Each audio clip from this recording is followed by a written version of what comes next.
जय Hind to all. पिछले video में हम लोगों ने चैप्टर 5 को ख़त्म किया हुआ था। आज की इस वीडियो में हम लोग बात करने वाले हैं चैप्टर 6 के बारे में, जिसमें कृषक मजदूर के बारे में आपको पढ़ना है। उसके बाद हम लोग सबसे पहले परिचय को देखेंगे, उसके बाद हम लोग उद्देश्य को देखेंगे और उस प्रकार से हम लोग आगे बढ़ते बढ़ते कृषक मजदूर के बारे में देखेंगे। उसके बाद से हम लोग कृषक मजदूर की समस्याओं के बारे में देखेंगे, कृषक मजदूर की क्या क्या समस्याएँ हैं उनके बारे में हम लोग देखेंगे। उसके बाद से इन समस्याओं को दूर करने के लिए सरकार के द्वारा क्या प्रयास किए जा रहे हैं, सरकार के द्वारा क्या प्रयास किए जा रहे हैं और सरकार के बिना जो यानी कि जो पब्लिक है यानी कि गैर सरकारी प्रयास क्या क्या है कृषक मजदूरों के प्रति, उनकी समस्याओं को दूर करने के प्रति, उसके बारे में हम लोग इस चैप्टर में देखने वाले हैं। तो चलिए वीडियो को स्टार्ट करते हैं और लास्ट तक बने रहिए इस वीडियो के साथ ताकि चीज़ें आपको समझ में आए। चलिए, तो सबसे पहले हम लोग परिचय के बारे में बात करेंगे। देखिए, पिछले अध्याय में हमने बिहार के कृषि के बारे में पढ़ा था। ठीक है, पिछला जो 5वां चैप्टर था वो यही था, कृषि खाद्यान्न एवं खाद्यान्न सुरक्षा एवं गुणवत्ता। तो पिछले अध्याय में हमने कृषि के बारे में पढ़ा था और इसके साथ ही साथ खाद्य पदार्थों के बारे में भी अध्ययन किया हुआ था।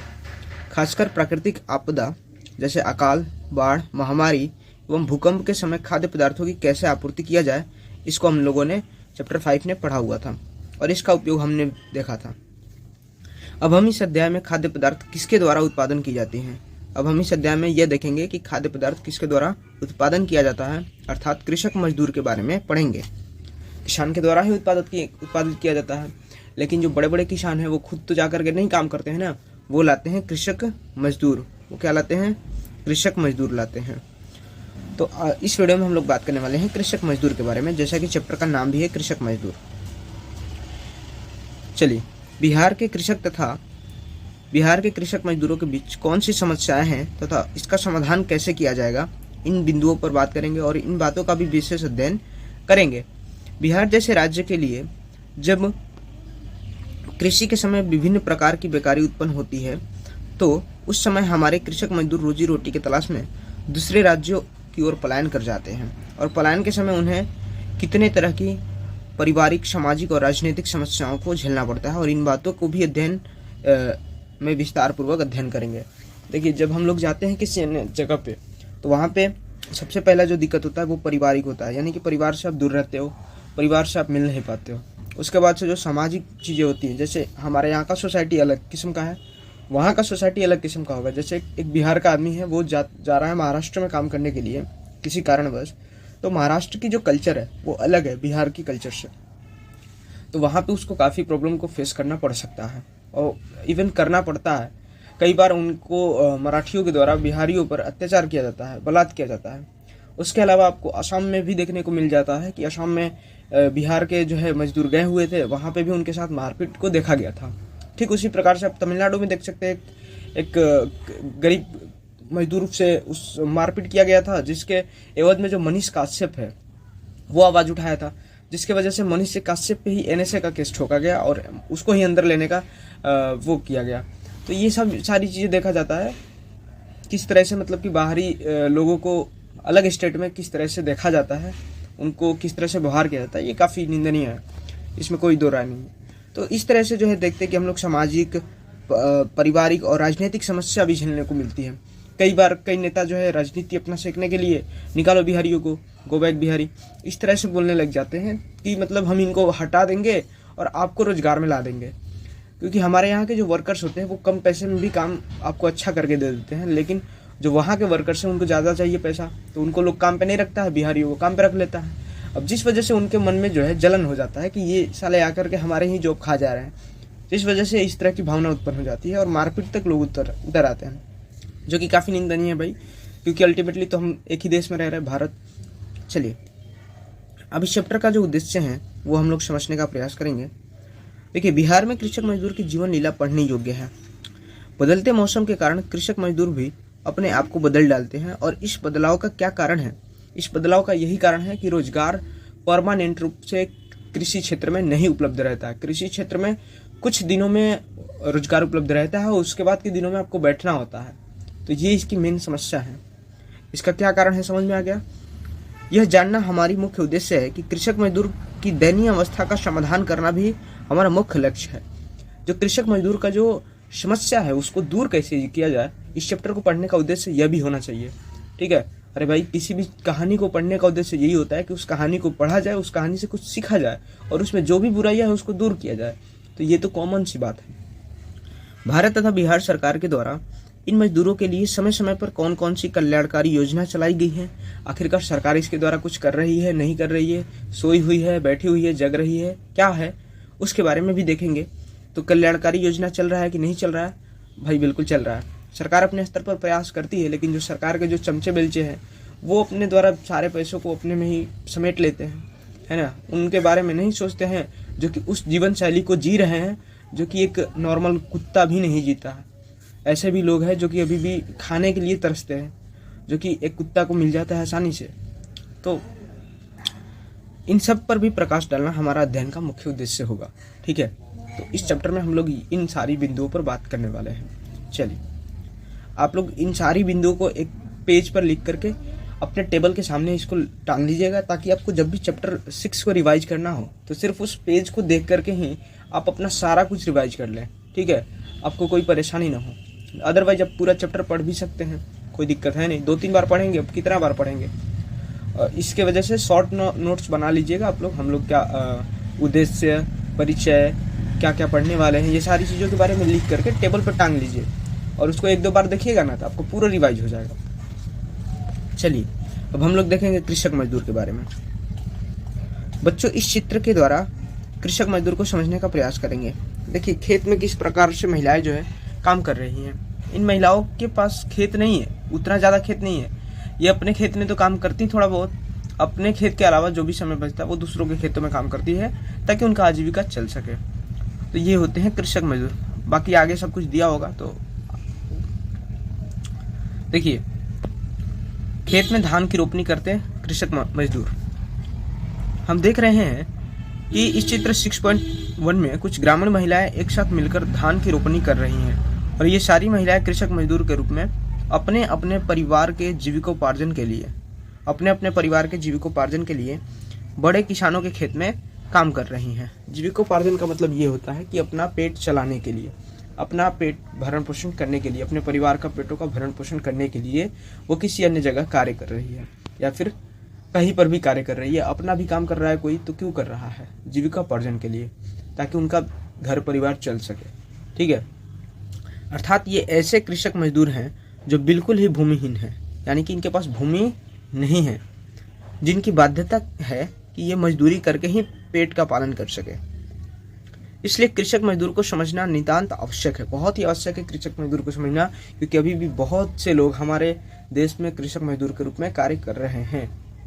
क्योंकि कृषि प्रधान देश है, तो कृषि प्रधान देश के नाते यहाँ पे अभी भी लोग वहीं पे काम ज़्यादा करते हैं। ठीक है, इसलिए कृषक मजदूर को समझना नितांत आवश्यक है। भारत की कुल आबादी का 64% जनता कृषि क्षेत्र में लगी है।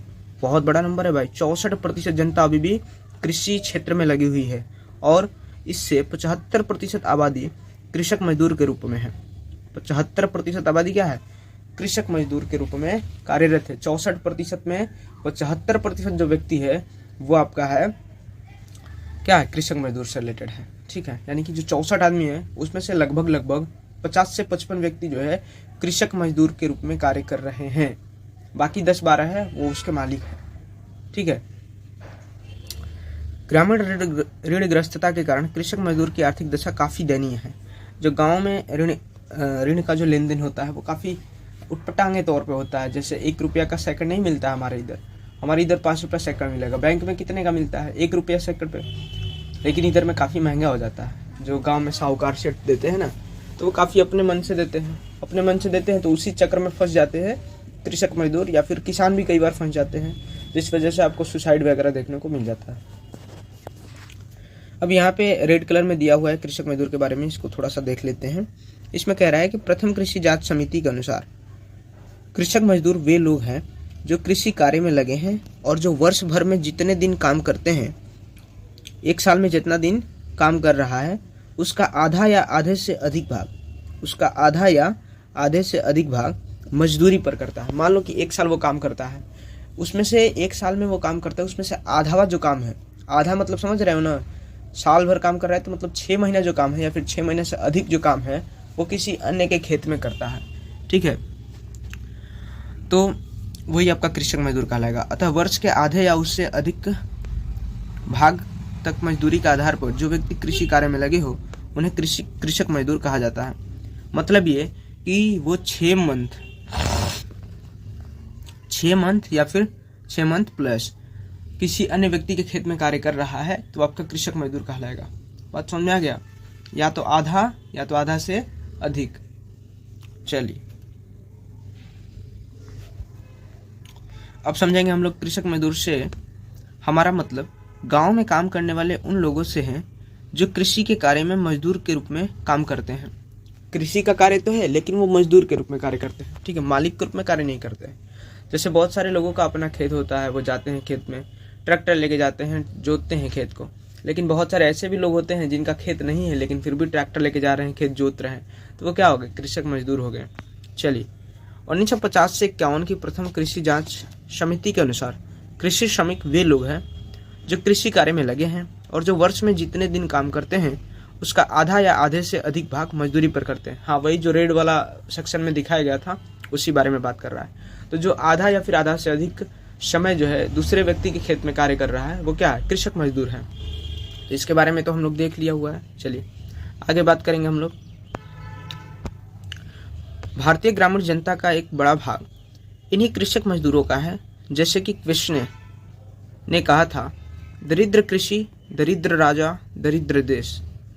कृष्ण एक अर्थशास्त्री है जिन्होंने कहा था कि दरिद्र कृषि, और जब दरिद्र कृषि रहेगी तो दरिद्र राजा रहेगा क्योंकि उसको टैक्स नहीं मिलेगा, और जब दरिद्र राजा रहेगा तो टैक्स नहीं मिलने के कारण देश जो है वो भी दरिद्र रहेगा और वहाँ पे विकास वगैरह का तो सोच नहीं सकते हो आप। तो ये एक स्टेटमेंट है और यह कथन अन्य देशों में भले लागू न हो लेकिन भारत में अवश्य ही लागू होता है। जैसे देश के किसान गरीब है, वहाँ दूसरे के खेतों पर काम करके जीविका चलाने वाले मजदूरों की क्या दशा होगी? कह रहा है कि जिस देश का जो किसान है वही गरीब है, उस देश में दूसरों के यहाँ काम करने वाले लोगों की क्या मतलब? देखो समझो इसको सिंपल वर्ड में। जैसे मान लो कि हमारे यहाँ कोई काम करता है तो खुद हम ही गरीब हैं, जो हमारे यहाँ काम करता है वो कैसा होगा? वो भी तो गरीब ही होगा, वो तो महागरीब हो जाएगा, ठीक है। चलिए इसका अनुमान स्वयं लगाया जा सकता है कि इन मजदूरों को भरपेट भोजन भी नहीं मिल पाता है, पहनने के लिए वस्त्र भी नहीं मिल पाता है और रहने के लिए आवास भी नहीं मिल पाता है। मतलब कि भोजन, वस्त्र और आवास के अभाव में एक कृषक मजदूर बेसहारा की जिंदगी जीने को मजबूर है। किसी भी व्यक्ति को जीवन जीने के लिए 5 चीज़ों की आवश्यकता होती है: रोटी, कपड़ा, मकान, स्वास्थ्य, शिक्षा। और इन 5 चीज़ों में से 3 चीज़ें इन लोगों को नहीं मिल पा रही। अभी स्वास्थ्य और शिक्षा की बात ही हटा दो तो आप सोच सकते हो काफ़ी इनकी स्थिति जो है दयनीय है। इसके बारे में सरकार क्या कर रही है इसको आगे के चीज़ों में देखेंगे हम लोग। सामान्यतः कृषक मजदूर को जो है 3 भागों में बांटा गया है। सामान्यतः कृषक मजदूर को 3 भागों में बांटा गया है।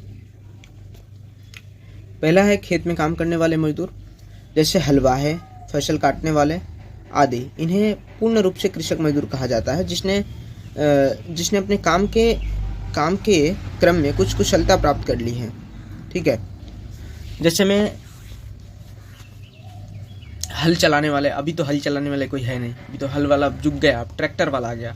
तो जैसे पहले हल चलाने वाले, फसल काटने वाले, जैसे कि सब कोई फसल नहीं काट सकता। आपको लगता है आसान काम है क्या? सब कोई फसल नहीं काट सकता। उसमें हंसुआ कैसे चलाना है गेहूं के जड़ में और आप चला लेंगे अपने गोड़ में, ऐसा हो जाता है। ऐसा नहीं आपको प्रतीत हो रहा है ना? तो खेत में जाके अभी करिएगा, कभी अभी होली के टाइम में चैताने वाला है, करिएगा। तो सामान्यतः कृषक मजदूर को 3 भागों में बांटा गया। उसमें पहला आपका खेत में काम करने वाले मजदूर, जिसमें आपके हलवा है, फसल काटने वाले आदि। इन्हें पूर्ण रूप से कृषक मजदूर कहा जा सकता है जिसने अपने काम के क्रम में कुछ कुशलता प्राप्त कर ली है। जैसे हंसुआ चलाना हो गया तो इसमें भी कुशलता चाहिए ना। दूसरा है कृषि से संबंध अन्य कार्य करने वाले मजदूर, जैसे कुआं खोदने वाले। अब ये सारा काम खत्म हो गया भाई, कुआं नहीं खोदा रहा है, अब बोरिंग कराया जा रहा है। तो चलो, कुआं खोदने वाले, गाडीवान, इन्हें अर्धकुशल मजदूर कहा जाता है, ठीक है।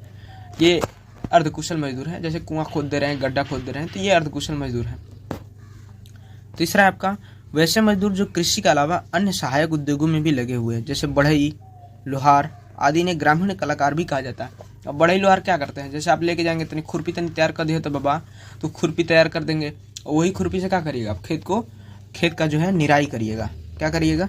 निराई करिएगा। निराई माने सोहाई, अरे उनमें जो खरपतवार है उसको नोच के हटा दो, यही तो है निराई। चलिए, बिहार के लेकिन सबकी सब बतावे के पड़ेगा, ये सब तो घरे घरे है का हो। चलिए अब देखेंगे हम लोग राष्ट्रीय श्रम आयोग। तो राष्ट्रीय श्रम आयोग ने कृषक मजदूरों को 2 भागों में बांटा है। पहला है आपका भूमिहीन श्रमिक और दूसरा है बहुत छोटा किसान। भूमिहीन श्रमिक के बारे में बात करें तो ये ऐसे श्रमिक हैं जिनके पास खेती करने के लिए अपनी कोई भूमि नहीं है, यानी कि भूमिहीन भूमि है ही नहीं बिल्कुल। दूसरा है बहुत छोटा किसान। तो ये ऐसे श्रमिक हैं जिनके पास बहुत थोड़ी मात्रा में अपनी भूमि है, मतलब थोड़ा सा अपना भूमि है। जैसे हम लोग इस श्रेणी में आ सकते हैं।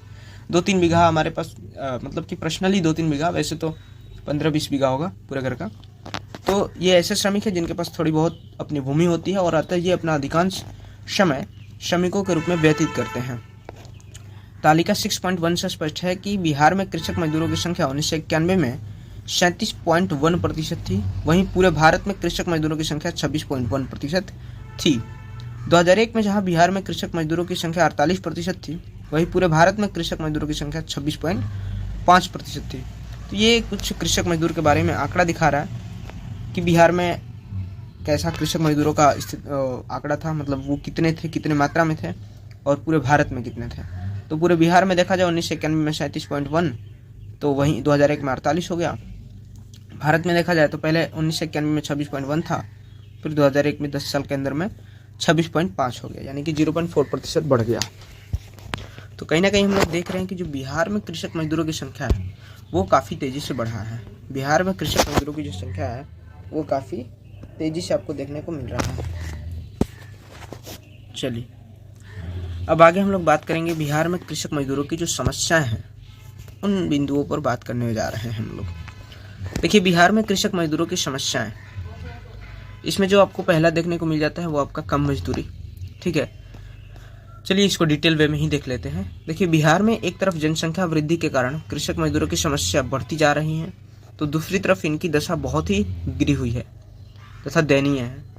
बिहार के कृषक मजदूर काफ़ी गरीब है और इसका सारा जीवन गरीबी, बेकारी मतलब बेरोजगारी, शोषण, उत्पीड़न तथा अनिश्चितता से भरा हुआ है। इनकी सामाजिक दशा भी बहुत अच्छी नहीं है। जब आपके पास बेकारी रहेगा, जब आपके पास गरीबी रहेगा, तो सामाजिक दशा क्या घंटा सही रहेगा, सामाजिक दशा भी खराब रहेगा।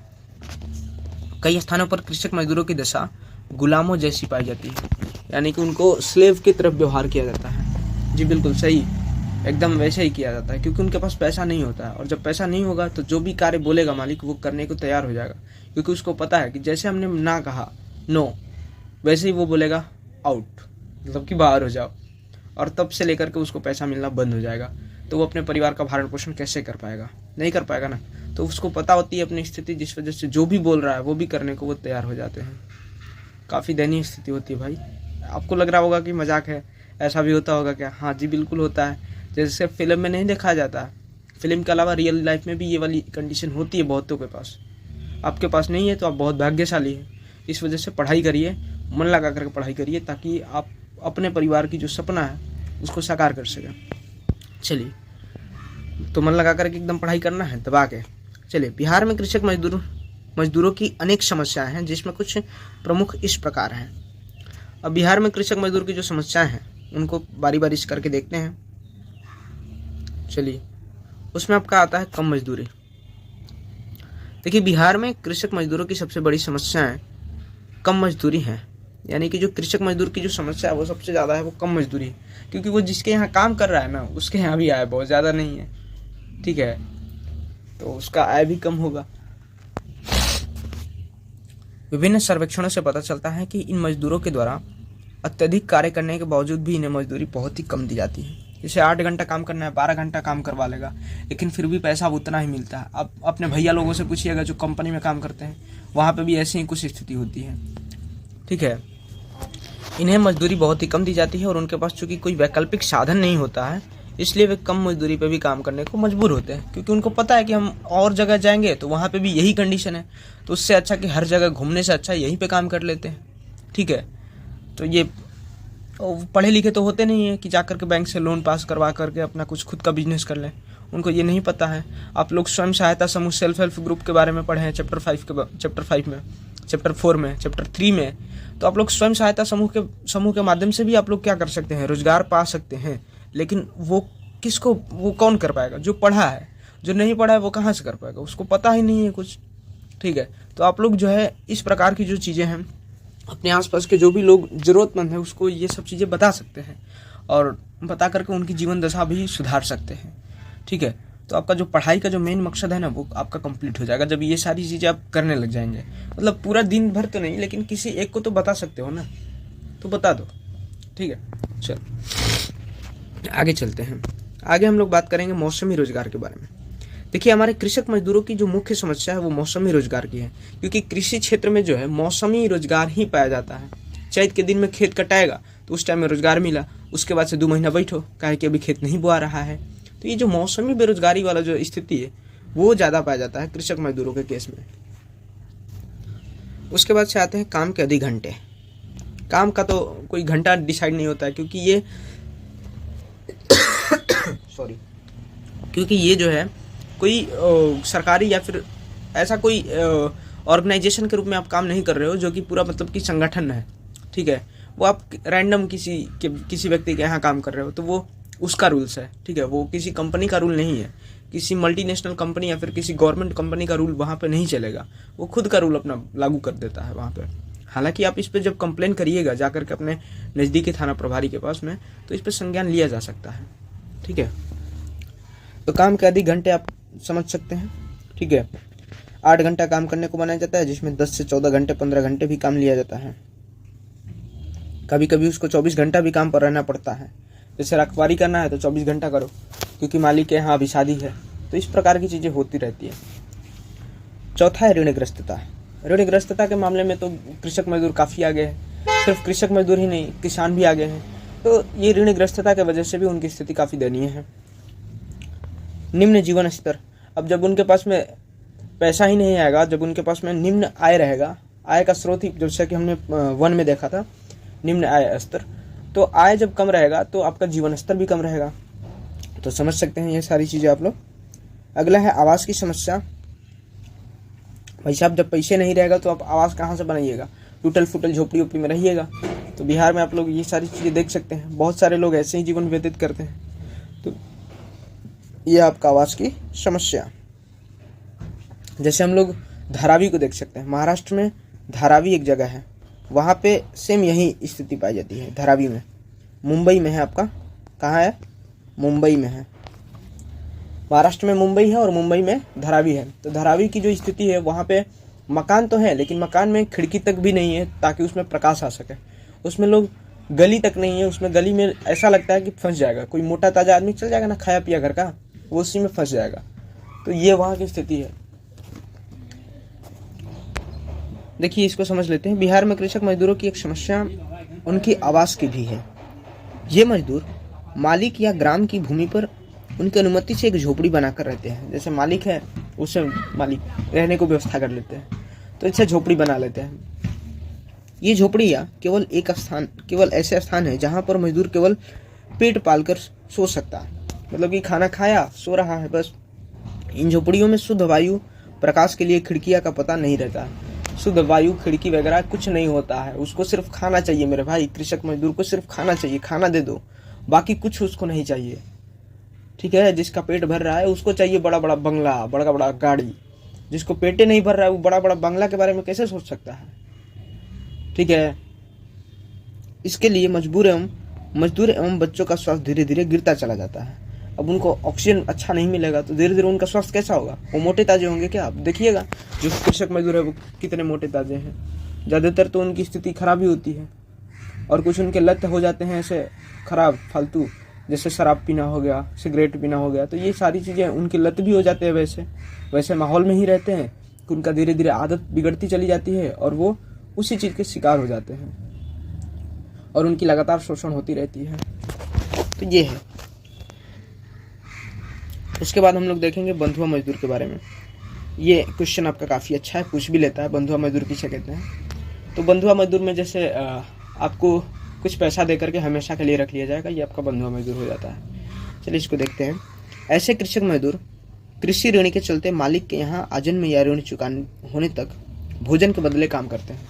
जैसे मालिक साहब ने पैसा दिया आपके पिता को, आपके पिता पैसा नहीं दे पाए, तो अब उनको जीवन भर वहीं पे काम करना पड़ेगा जब तक वो पैसा चुकता न हो जाए। पैसा जीवन में भी कभी चुकता नहीं हो पाएगा। क्यों?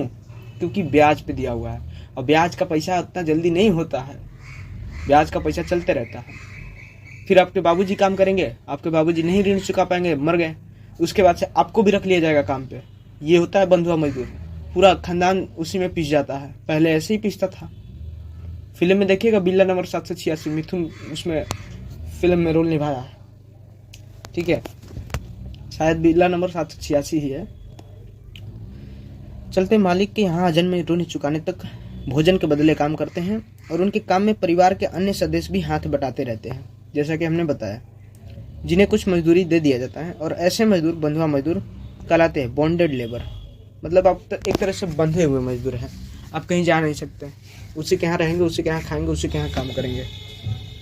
ये बंधुआ मजदूर सिर्फ भूमि के मालिकों से जुड़े रहते हैं, और भूमि के मालिक उनका शोषण करते हैं। आप बुड़बक रहिएगा ना तो आपका कोई भी शोषण कर लेगा। बात समझ में आ रहा है? सहायक धंधों का अभाव। गांव में सहायक धंधों का अभाव है, और यदि किसी प्रकार गांव में बाढ़, अकाल, सूखा आदि के कारण फसल नहीं होती है तो कृषक मजदूरों को जीवन निर्वाह या कोई साधन नहीं मिल पाता है, जिसके चलते वे कर्ज में दिन प्रतिदिन डूबते चले जाते हैं। आसपास में सहायक धंधा नहीं होता, जैसे ये नहीं कि कृषि क्षेत्र में काम नहीं मिला तो किसी कंपनी में जाकर के काम कर लिया, ऐसा तो होता नहीं गाँव में। आगे है संगठन का अभाव। देखिए, बिहार में कृषक मजदूरों की एक अन्य समस्या उनके संगठन का अभाव है, क्योंकि वहाँ पे यदि संगठन रहता तो वो यूनाइटेड होकर के किसी भी चीज़ का डिमांड कर सकते थे, बट वहाँ पे संगठन नाम की कोई चीज़ है नहीं। कृषक मजदूर अशिक्षित, अज्ञानी, अंधविश्वासी होते हैं। संगठन के अभाव में उनमें मेल जोल करने की क्षमता नहीं होती है, और इसके चलते वे अपनी मजदूरी बढ़ाने, कार्य के घंटे नियमित करने, बेगारी बंद करने की आवाज़ तक नहीं उठा पाते हैं, क्योंकि उनमें यूनाइटेड नहीं होता है, यूनिटी उनमें नहीं होता है, जिस वजह से वो किसी भी प्रकार की डिमांड को नहीं रख पाते हैं, ठीक है, और वो उसी को चक्र में फंसे रह जाते हैं। उसके बाद से कृषि में मशीनीकरण से बेकारी। अब इतना ज़्यादा आजकल मशीनीकरण हो रहा है कृषि क्षेत्र में कि बेकारी वैसे ही बढ़ रहा है। पहले लोग एक खेत को जोतने के लिए आपको 2-2 लोगों की आवश्यकता होती थी, बैल चलाने के लिए, हल बार-बार बीज लाने के लिए। अब आज के डेट में ट्रैक्टर हो गया, एक ट्रैक्टर पूरे खेत को जोत दे रहा है, वो भी 1 घंटे के अंदर में, और पहले एक खेत को जोतने में आपको 12-12 घंटे लगते थे। तो ये मशीनीकरण की वजह से जो बेकारी आया है, ये भी एक बहुत बड़ी समस्या है। उसके बाद से है निम्न सामाजिक स्तर। बिहार में अधिकांश कृषक मजदूर अनुसूचित जाति एवं पिछड़ी जातियों के हैं, जिनका सदियों से शोषण होता आ रहा है, और इससे इनका सामाजिक स्तर निम्न कोटि का बना हुआ है। तो ये है आपका निम्न सामाजिक स्तर। समाज में भी इनका काफ़ी ज़्यादा वो है, शोषण है। उसके बाद से आप लोग कुछ चित्र में देख सकते हैं जिस तरह से कृषक मजदूरों की जो दशा है वो दिखा रहा है। बिन खाए पिए ऐसे झोपड़ियों में ऐसे नीचे सोए हुए हैं, ठीक है। महिलाओं की यहाँ पे दशा देख सकते हैं, यहाँ पे तो काफ़ी दयनीय होता है भाई, इसमें दो राय नहीं है। आप लोग आसपास में देख भी सकते हैं। उसके बाद यहाँ पे चित्र 6.2 में बिहार में कृषक मजदूरों की अवस्था का पता चलता है, और यह स्पष्ट करता है कि बिहार के कृषक मजदूरों की हालत काफ़ी दयनीय है। तो आज के लिए इतना ही रखते हैं। कल के वीडियो में हम लोग बात करने वाले हैं कृषक मजदूरों के पलायन के बारे में, यानी कि यहाँ से अभी कुछ बच्चे आ गए हैं खेलने के लिए, तो हल्ला आवाज़ सुनाई दे रहा है। तो आज के लिए इतना ही। जय हिंद। वीडियो अच्छा लगा हो तो वीडियो को लाइक, शेयर, कमेंट, सब्सक्राइब जरूर करिएगा। चलिए मिलेंगे अगले वीडियो में, तब तक के लिए इतना है।